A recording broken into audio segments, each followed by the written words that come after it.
banii atingi și prea sunt funcții mari. Vor să-ți ia sufletul, mintea, banii sau orice ai. Ai grijă ce iubești, poate ea nu te iubește. Văd ufa neagră te omoară după ce te cucerește peștii. Vând gazele și dealerii vând droguri. Se întâmplă multe lucruri, palmate după blocuri. Lupii singuratici caută să-și facă haita, să lupte împreună, întocmai ca brigada. Ei vor să distrugă întreaga anarhie, să ucidă, să conducă, ca să-ți fie bine ție. Ai grijă ce faci, pe aici totul e defect. Siguranța nu o ai, pericolul e iminent.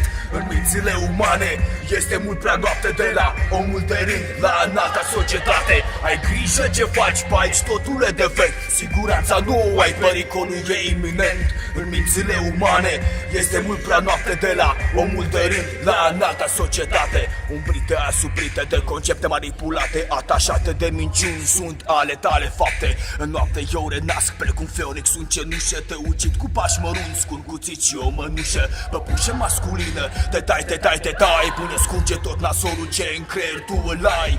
Rupte sentimente, devenit mașinărie ce ucide fără regrete tot ce înseamnă porcărie. Privesc concentrat la cerul înstelat, contopit cu amintiri și mirosuri de sulfat. Controlat, hipnotizat, radiat de o dorință de a aduce luminarea stadiul de umilință. Mereu voi fi în stare să evoluez complex, în atac și defensivă, feroce ca T-Rex. Judecați-mă, vă rog, că și așa n-aveți ce face. Nu vă supra dacă vă scot inima din torace, că îmi place. Ai grijă ce faci, pe aici totul e defect. Siguranța nu o ai, pericolul e iminent.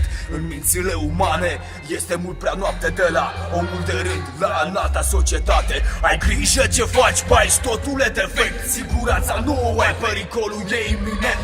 În mințile umane este mult prea noapte, de la omul de rând la înalta societate. Ai grijă ce faci, pe aici totul e defect. Siguranța nu o ai, pericolul e iminent.